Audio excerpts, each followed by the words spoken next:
Jammu Kashmir law justice and parliamentary affairs department ने सभी सरकारी डिपार्टमेंट को सख्त हिदायत जारी करते हुए ऑर्डर दिया है कि 2 फरवरी से शुरू होने वाले असेंबली सेशन के काफ़ी पहले अपने ड्राफ्ट बिल और लेजिस्लेटिव प्रपोजल कानूनी जांच के लिए जमा करवाएं। यानी कि असेंबली में जो चीज़ बातचीत करनी है उसके लिए पहले से ही ड्राफ्ट तैयार कर लें और इसका मकसद ये है कि असेंबली की कार्रवाई में किसी भी तरह की देरी या तकनीकी खामी से बचना होगा। डिपार्टमेंट ने यह भी साफ कर दिया है कि तमाम कायदे कानून, रूल और नोटिफिकेशन तय वक्त पर सदन में पेश किए जाएंगे और इसमें असेंबली की कार्रवाई की सख्ती से पाबंदी की जाए। लॉ डिपार्टमेंट ने जोर देकर के कहा है कि सभी डिपार्टमेंट असेंबली सेशन की तैयारी को लेकर के संजीदगी दिखाएं ताकि असेंबली की कार्रवाई बेहतर तरीके से चलाई जा सके। उधर सांबा दौरे पर जम्मू कश्मीर के सीएम उमर अब्दुल्ला ने कल एक बयान जारी किया और कहा था कि मजहब के नाम पर मेडिकल कॉलेज बंद करवाना बच्चों के साथ खिलवाड़ है। बीजेपी सदस्य सत शर्मा ने सीएम उमर के बयान पर सख्त तनकीद करते हुए कहा कि माता Vaishno Devi institute medical college लोगों की आस्था की लड़ाई थी और उन्होंने कहा कि उमर अब्दुल्ला मजहब की सियासत करते हैं। जो एक धार्मिक आस्था को लेकर यहाँ के लोगों ने लड़ी, मैं ज्यादा उसके बारे में नहीं करना चाहूंगा और मैं चाहूंगा भी नहीं कि इसे पॉलिटिसाइज किया जाए, पर मुझे समझ नहीं आती कि हमारे मुख्यमंत्री जी से धर्म के साथ क्यों जोड़ते हैं, हमारे मुख्यमंत्री जी से पॉलिटिसाइज क्यों करते हैं। अपने कार्यकाल की तरफ ध्यान दें। लगभग 1.5 साल के अंतराल में, 1.25 साल और 1.5 साल के बीच का अंतराल हो चुका है, उनके माध्यम से कोई कार्य नहीं हुए, लोगों को पानी नहीं मिल रहा, बिजली नहीं मिल रही, कार्यों में ट्रांसपेरेंसी नहीं है। अपना आम जनता का ध्यान इससे हटाने के लिए, दूर करने के लिए उनके माध्यम से ऐसे बयान लगातार से दिए गए हैं। ये लोगों की सेंटिमेंट्स की लड़ाई थी और हम लोग धन्यवादी हैं एनएमसी के भी और जेपी नड्डा जी के भी। वो 50 बच्चों की पढ़ाई कहीं जाया नहीं हुई, उन्हें कहीं ना कहीं एडजस्ट किया जाएगा, सीधे तौर पर कहा गया है। और एनएमसी किसी मंत्री के कहने के ऊपर नहीं चलती, किसी सरकार के कहने के ऊपर नहीं चलती, उनके अपने प्रावधान हैं, अपने मापदंड हैं। कोई इंस्टीट्यूट उनके मापदंडों के ऊपर खरा नहीं उतरता तो उसे कैंसिल किया जाता है और उसी के अंतर्गत ये मेडिकल कॉलेज को कैंसिल किया गया है। कठुआ क्रिमबेल प्राइवेट इंस्टीट्यूट यूनिट ने सैकड़ों नौजवानों को नौकरी से निकाले जाने के बाद नौजवानों में शदीद नाराजगी है और नाराज नौजवानों ने जिला सचिवालय पहुंचकर यूनिट इंतजामिया खिलाफ नारेबाजी की। मुजाहिरीन ने इल्जाम लगाया कि क्रिमबेल इंस्टीट्यूट क्रीमबेल इंडस्ट्रियल यूनिट का इंतजाम लगातार मुकामी नौजवानों की नौकरी से इस्तीफा देने का दबाव बना हुआ रहा है और यह भी कहा कि जब इलाके में ये इंडस्ट्रियल यूनिट लगाई गई थी तब मुकामी लोगों में रोज़गार की उम्मीद जगी थी, यानी इंडस्ट्रियल यूनिट लगने की वजह से यहाँ के मुकामी नौजवानों को रोज़गार मिलना था। लेकिन 2 साल की वर्किंग यूनिट नौजवानों से इस्तीफे की मांग करने की अपील की जा रही है।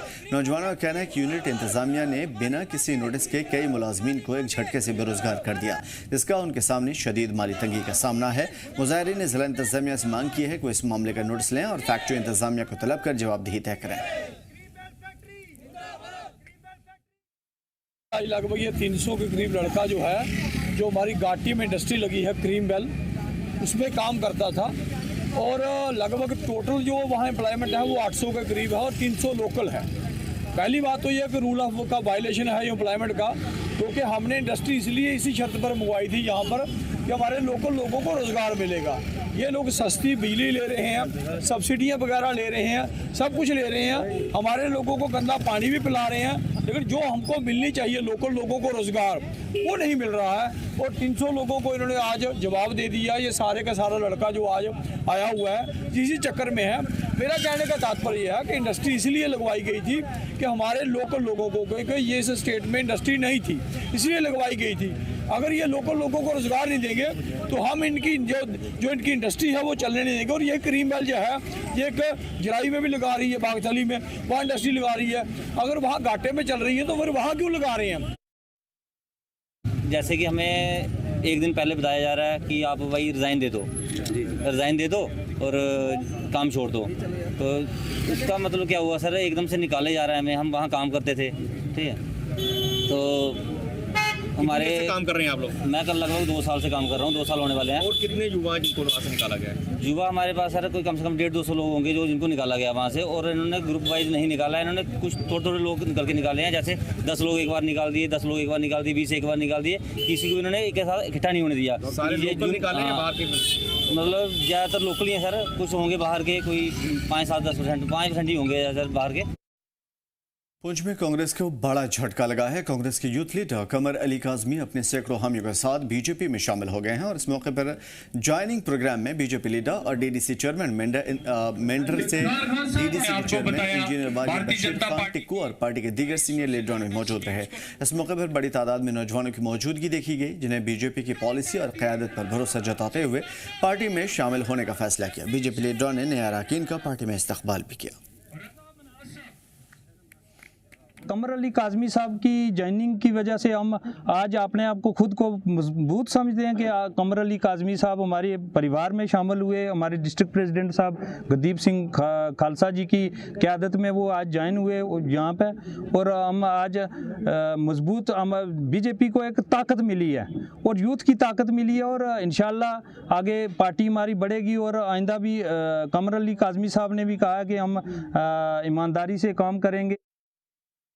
जो एक भव्य ज्वाइनिंग का प्रोग्राम रखा गया था, वाजिद बशीर टिक्कू खान साहब ने रखा था, जिसमें कमर अली काज़मी साहब और उनकी पूरी यूथ जो कांग्रेस को छोड़ के, जिसने भारतीय जनता पार्टी का दामन थामा है, भारतीय जनता पार्टी को ज्वाइन किया है, हम उनका दिल की गहराइयों से भारतीय जनता पार्टी के परिवार में बहुत बहुत स्वागत करते हैं, उनका अभिनंदन करते हैं। और आज आप देखें जो मेंढर के अंदर जो युवा को, जो हमारे देश के माननीय प्रधानमंत्री जी नरेंद्र भाई मोदी जी का जो नारा है, सबका साथ, सबका विकास, सबका विश्वास और सबका प्रयास।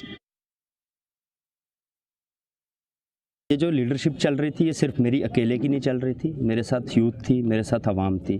अगर यूथ को, आवाम को काम नहीं मिलेगा तो उन्होंने पलड़ा तो बदलना ही है। मुझे इंडियन नेशनल कांग्रेस में रहते हुए कोई भी काम मेरी यूथ का जो है नहीं हुआ।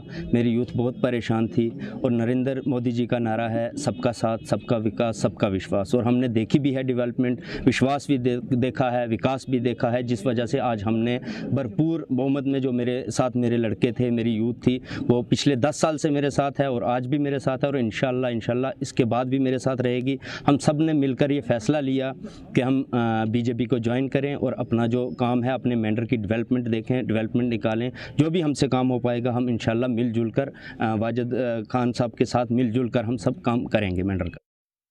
तो गांधरबल के डिप्टी कमिश्नर जतिन किशोर ने आज जिला इंफॉर्मेशन सेंटर गांधरबल की तरफ से जारी अपना सालाना कैलेंडर जारी किया और एक कैलेंडर गांधरबल जिले की कुदरती खूबसूरती, कल्चर, विरासत, रूहानी अहमियत और डेवलपमेंट प्रोफाइल को चुनिंदा और खूबसूरत तस्वीरों के जरिए पेश किया जाता है। कैलेंडर में सोनमर्ग, थर्जीवास ग्लेशियर और मानसबल झील खासतौर पर इसमें दिखाया गया है। खूबसूरत अल्पाइन के दरख्त और झील भी इसके अंदर शामिल किए गए हैं। उसके अलावा गांधरबल की भरपूर कुदरती सकाफत को इसके अंदर शामिल किया गया है, सयाहों को अपनी तरफ मुतवज्जह करता है। और इसके साथ ही कैलेंडर में गांधरबल शहर के वाक़े सैयद कमरुद्दीन शाह साहब की दरगाह, कदीम नारानाग मंदिर और तुलमुला की माता खेत भवानी मंदिर, पवित्र अमरनाथ गुफा जैसे अहम मजहबी और तारीख़ी मकामात को भी शामिल किया गया है। अक़ीदतमंद हिंदू मुस्लिम भाईचारे की अनोखी अलामात इसमें शामिल हैं।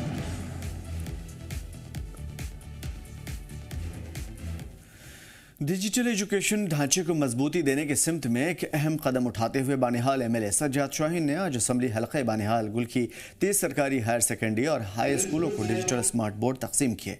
यह स्मार्ट बोर्ड साल 2025-26 के लिए MLA फंड के तहत फराम कराए गए।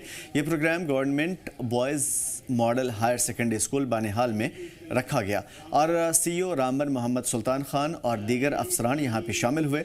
उसके अलावा इस मौके पर MLA सज्जाद शाहीन ने एजुकेशन डिपार्टमेंट और टीचरों की कोशिशों की तारीफ भी की। जिनको हमने आज ये डिजिटल स्मार्ट बोर्ड जो है फराम किए, ये एक डिजिटल लर्निंग के लिए एक बहुत बड़ा एक सूदमंद कदम साबित होगा। मुझे बड़ी खुशी है कि अपने हल्का इंतखाब बानिहाल के दूर दराज इलाकों में पढ़ने वाले बच्चों को एक ग्लोबल एक्सेस है, एक इंफॉर्मेशन का एक इतना बड़ा ज़ख़ीरा एनसाइक्लोपीडिया जो है उनके अपने क्लासरूम्स में हमने दस्तयाब किया। ये CDF में से हमने तकरीबन 54 लाख रुपया इसके लिए वागुजार किया था और इसमें 44 जो है स्मार्ट बोर्ड है। 44 में से आज हमने 30 यहाँ पे डिस्ट्रीब्यूट किए। सैटरडे को हम गूल में जाके गूल संगलदान और बाकी उधर के स्कूलों के लिए 14 जो है वो कर रहे हैं और उसके बाद ट्राइबल कम्युनिटी के लिए है वो भी इंशाल्लाह ताला वो आने वाले वक्त में हम उनको मुहैया करेंगे। यहाँ ऐसे स्कूल भी हैं जहाँ तक जाने में आपको रोड भी नहीं मिलेगा, पैदल जाना पड़ता है, तो स्टॉप की तो कमी है, वो तो हर जगह है, लेकिन यहाँ पर थोड़ा ज़्यादा ही है।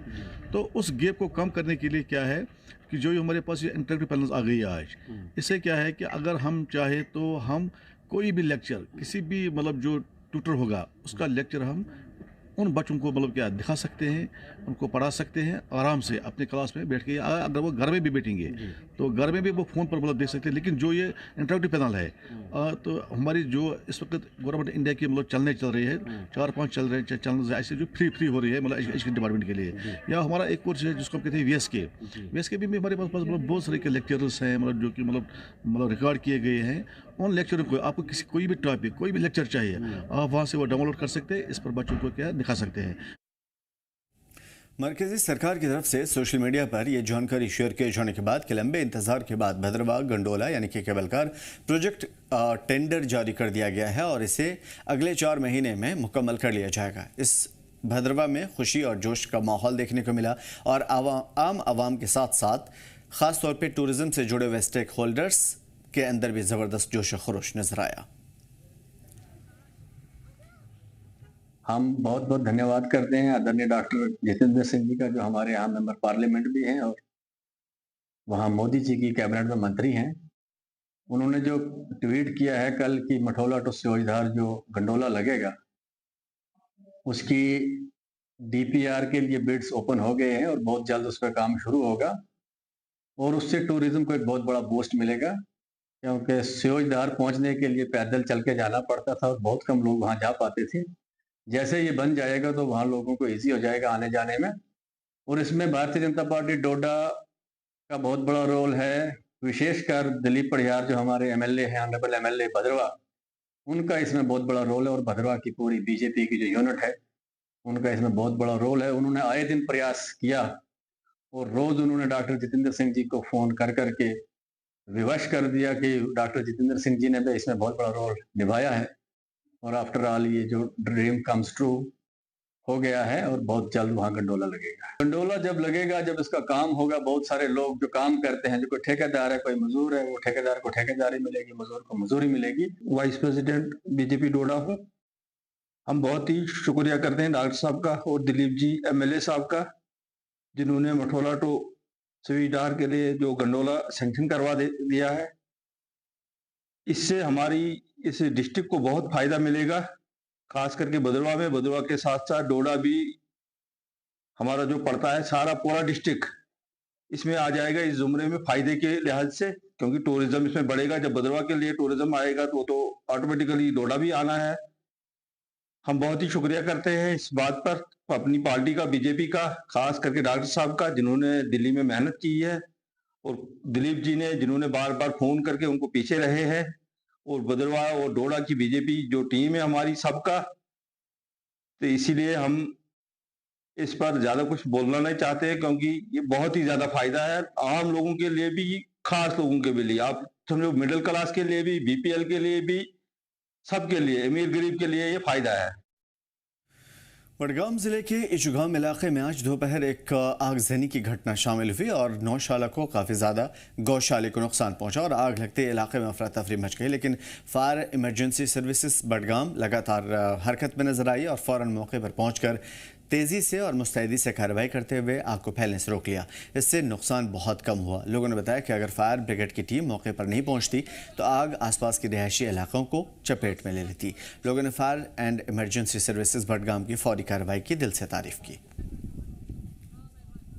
सदा शुक्रगुजार फायर सर्विस वाले इनके मौके पर वो अत मज गो आग तम त बचायमो आग जो लक्टी लक्टी तम त बचायमो वारिया शुक्र गुजार अमिक अलबत्ता चीज करो PDD डिपार्टमेंट करो सखा फोन करे सखा गुजारिश करे 5 मिनटन 10 मिनटन पावर हेको त्रो टोटली कहें ना त्रो कहें आग जो ट्राई करो तुम खो आब मोटर के जरिए मोटर के जरिए आब हम यप नेशनल हाईवे कोड़मुत रोड बराबर अत कहें यम कि वजह से बम या गाड़ तो गो यार फायर सर्विस गाड़ तो गो यार ये थोड़ा लेट तो शुक्र गुजार यह तम वात अम बावजूद बिजली डिपार्टमेंट तमन पे पावर त्रो यल तमो त्रो पावर इस्गाम बड़गाम के गनाई मोहल्ले में हम मौजूद है जो कि सिमी रिंग रोड के पास में ही एक नई कॉलोनी बन रही है। यहाँ पर एक आग की वारदात पेश आई जहाँ एक काउशेड यानी कि एक गाय खाना तबाह हो गया है। यहाँ लोगों के साथ हमने बात की और इन्होंने कहा कि जो ही आग यहाँ पर नमदार हुई तो लोगों ने काफी कोशिश की इस आग को बुझाने की, लेकिन यहाँ पर की सहूलियात मैसर न होने की वजह से आग जो है बढ़ती गई, जिसकी वजह से पूरा काउशेड जो है डैमेज हो गया है। हालांकि लोगों के साथ हमने बात की, उन्होंने कहा कि हम रिंग रोड के पास में ही जो है रह रहे हैं और नए यहाँ पर बस्कीन आए हैं, लेकिन हमें यहाँ पर अभी चलने का रास्ता जो है उसकी काफी मुश्किलात है। इन्होंने फायर सर्विस बड़गाम की काफी तारीफें की और कहा कि फायर सर्विस ने बरवक्त कार्रवाई की और मजीद नुकसान से लोगों को बचाया। हालांकि इन्होंने ये भी कहा कि एडमिनिस्ट्रेशन को चाहिए जो भी रिंग रोड के आसपास में लोग रह रहे हैं या नई कॉलोनी जो डेवलप हुई है यहाँ पर ख्याल रखा जाए कि इनको कनेक्टिविटी दी जाए ताकि जब भी कोई हादसाती तौर कोई कंडीशन क्रिएट होती है उससे निपटा जाए। मजीद क्या कुछ कहना है लोगों का इस सिलसिले में इस रिपोर्ट में देख। जिला बड़गाम के इजगाम से मैं जी जम्मू कश्मीर लद्दाख के लिए नूर लमी। रोड सेफ्टी के तई ARTO अनंतनाग मुबशिर अहमद की ओर से सड़क सिक्योर करने के लेकर के एक बेदारी प्रोग्राम चलाया गया और इस दौरान ड्राइवरों को जिम्मेदारी और सही तरीके से ड्राइविंग करने और ट्रैफिक कवानीन पर सख्ती से पाबंदी करने की अहमियत पर जोर दिया। लोगों को हेलमेट और सीट बेल्ट पहनने, ओवर स्पीडिंग से बचने और ट्रैफिक रूल्स पर अमल करने की हिदायत दी गई ताकि सड़कों में किसी भी तरीके से हादसे को रोका जा सके। बेदारी मुहिम के साथ साथ ड्राइविंग टेस्ट भी किए गए जिनका मकसद ड्राइवरों की ड्राइविंग सलाहियत को उजागर करना था और चेक करना था, सिक्योरिटी डिसिप्लिन और कानूनी ड्राइविंग को बढ़ावा देना था। हमारा डे 7 है नेशनल रोड सेफ्टी मंथ का। आज हमने सुबह जो भी एप्लीकेंट्स हैं उनसे मिले, उनकी जो भी उनका फीडबैक है रिगार्डिंग जो हमारा ट्रैक है एस ट्रैक वो लिया। आज आप देख रहे हैं हमारे फर्स्ट टाइम तीनों ट्रैक फंक्शनल हैं, 2 एस ट्रैक, 1 मोटरसाइकिल ट्रैक और रेगुलर जो एप्लीकेंट्स हैं मैक्सिमम यूथ है उसमें वो आ रहे हैं और पार्टिसिपेट कर रहे हैं ड्राइविंग टेस्ट में। डे 7 के हवाले से हमने थोड़ा बहुत अवेयरनेस करने की भी कोशिश की regarding safe driving tips, regarding driving in fog, driving in snow, जो भी कंडीशंस ऑफ द रोड है उस पर। और ये भी इनको बताने की हमने कोशिश की है कि अब गवर्नमेंट बहुत स्ट्रिक्ट हुई है रिगार्डिंग एनफोर्समेंट, और अगर कोई भी एनफोर्समेंट ड्यूरिंग एनफोर्समेंट हमें यूथ पाया गया रैश एंड नेग्लिजेंट ड्राइविंग में या ओवर स्पीडिंग में या स्टंट करते हुए, we will take strict action as per the provisions of motor vehicle act and rules thereof. DDC chairman Kupwara Irfan Sultan Pandit के दौर में इलाके में बड़े पैमाने पर डेवलपमेंट काम हुए हैं और इस बारे में जानकारी देते हुए इरफान पंडित ने कहा कि जल जीवन मिशन के तहत लोगों को साफ पानी मिला, कुपवाड़े में 80% कामयाबी हासिल हुई और इसके साथ साथ सड़क बेहतर हुए जिससे लोगों को बड़ी राहत मिली। इस मौके पर उन्होंने LG इंतजामिया के दौरे की तारीफ की और उमर सरकार से मांग की कि लोगों के लिए इंतखाबी वादे पूरे करें। जी जैंड के लद्दाख में आपका खैर मकदम, मैं हूँ आपका मेज़बान एजाज मंजर। इस वक्त मौजूद हैं जिले कुपवाड़ा और मेरे साथ बात करने के लिए मौजूद है DDC चेयरमैन इरफान पंडित साहब। उससे जाने मुझे बताया कि आप 5 साल जनवरी यहाँ पर चल रहे हैं DDC चेयरमैन, मुझे बताए सबसे बड़ा चैलेंज क्या रहा इन 5 साल में? देखिए, आपको पता होगा 2020 में इलेक्शंस हो गए आफ्टर 370 आर्टिकल जो रिवोकेशन हो गया था। डिफिकल्ट वर्क था, बहुत ही डिफिकल्ट था, इसलिए था कि पॉपुलर गवर्नमेंट थी 5 साल। जब वो इलेक्शंस यहाँ हो गए तो एक लोगों में एक बहुत ही चाहत एक थी, उत्साह से लोगों ने इलेक्शन में हिस्सा ले लिया। तो मोर देन एक्सपेक्टेशन जो वोट जो लोगों ने डाले वो मोर देन एक्सपेक्टेशन था। हम एक्सपेक्ट नहीं करते थे कि रिवोकेशन 370 आर्टिकल के बाद भी लोग वोट डालेंगे, लेकिन एक लोगों का ये था कि हमने ये पहले ही ऐलान किया कि हमारा जो वोट होगा ये 370 के लिए नहीं होगा, ये जो हमारा वोट होगा ये खाली डेवलपमेंट के लिए होगा, जिसमें हमने बेसिक नेसेसिटीज ऑफ लाइफ जैसे बिजली, रोड और पानी, ये हमने सोचा कि हम जो ज़रूरतें ज़िंदगी लोगों के हैं तब तक लोगों तक पहुंचाए। और मेरे ख्याल में जो अब कुछ ही चंद एक महीने से ज़्यादा कुछ दिन बचे इस टनल को ख़त्म करने के, लेकिन मैं आपको कहना चाहता हूँ एक इनकलाब एक डेवलपमेंट का आ गया एज फार एज जब तक डीडीसी काउंसिल जो कुपवारा की थी। और सबसे बड़ी एक बात थी कि यहाँ हम डिफरेंट थॉट्स के थे, डिफरेंट पार्टीज के थे, लेकिन जहां तक हमारे ओवरऑल डेवलपमेंट हम एक बने, we were there in a one voice, हम पूरे एक, हमने जो कुपवारा की तरक्की के लिए, कुपवारा में जो लोगों को मुश्किलात थे, हमने पार्टी को यकसा रखा और हमने जो ओवरऑल यहाँ की लोगों की जो जरूरतें जिंदगी उस पर काम करने की कोशिश। सबसे मेन डेवलपमेंट क्या रही है इन 5 सालों में? देखिए मैं बताऊंगा तो फिर जीएम का यहाँ हमारा एक मिशन था कि हर घर तक पानी पहुंचाना, वो एक सबसे बड़ा चैलेंज यहाँ था पानी का, और मेरे ख्याल में कुछ हद तक हम कामयाबी हो गई। 90% जो स्कीम्स थी वो at the urge of completion है। कुछ गवर्नमेंट आने के बाद हाउस कमेटी बिठाई, उस पर थोड़ा डिलेइंग टैक्टिक्स हो गए, लेकिन हमारे जहाँ तक हमारा ताल्लुक है, अगर हाउस कमेटी नहीं बनी होती तो मेरे ख्याल में कुछ जून जुलाई में इनका कंप्लीशन हुआ होता है मैक्सिमम ये जो वाटर सप्लाई स्कीम्स थी। इसके बाद हमारी सबसे बड़ी दिरेना मांग कि अगर जेजीएम पे असेंबली का इंटरफेयर नहीं होता तो ये हर घर में नल पहुंचा जाता। एग्जैक्टली, मैं हर घर तक नहीं पहुंचता हूँ। जो at the urge of completion में जो स्कीम थी बाय एंड लार्ज 70% लोगों को फायदा मिला, लेकिन अभी भी लोगों की थी 4 लेन। मेरे ख्याल में वो भी हमारे दौर में हो गया और इंशाल्लाह उस पे काम शुद्धमत से जारी है। इसके बाद हमारा बहुत ये था एक ग्रिड स्टेशन के लिए जो वही पूरा में सैंक्शन हो गया। तो इस जनूबी कश्मीर के पुलवामा ज़िले में पहली बार पुलवामा पुलिस की तरफ से लड़कियों के लिए वॉलीबॉल टूर्नामेंट का इनेकाद किया गया था और ये टूर्नामेंट ज़िले के नेवा इलाके में मुनक़िद हुआ, जिसका इफ्तिताह DYSP हेडक्वार्टर पुलवामा ने DYSP DAR और दीगर अफसरान की मौजूदगी में किया था। टूर्नामेंट में ज़िले में मुख्तलिफ इलाकों में 6 टीमों ने हिस्सा लिया था और उनके खेल स्किल का मुजाहरा किया गया। अफसरान ने कहा कि इस टूर्नामेंट का मेन मकसद लड़कियों को लड़कों के बराबर खेल का मंच देना है और उनके हुनर को निखारना है, खेल के शोबे में उन्हें आगे बढ़ाना है। आज टूर्नामेंट हुआ वॉलीबॉल का जो कि जेके पुलिस ने किया था। हम बहुत शुक्रगुजार है जेके पुलिस एंड तनुश्री मैम का, खासकर तनुश्री मैम का। हम चाहते हैं कि आगे भी ऐसे टूर्नामेंट्स हो ताकि हम गर्ल्स इसमें पार्टिसिपेट करें। खासकर गर्ल्स ज़्यादा नहीं है इसमें, तो इससे गर्ल्स मतलब अच्छा करेंगे। अगर हो जाएंगे इतने टूर्नामेंट्स तो हम चाहते हैं कि आगे भी ज़्यादा से ज़्यादा टूर्नामेंट्स करें। पुलिस का बहुत ही शुक्रगुजार है जिन्होंने ये टूर्नामेंट ऑर्गेनाइज किया और कंटिन्यूसली कर रहे हैं, चाहे बॉयज़ कैटेगरी में हो या गर्ल्स कैटेगरी में हो।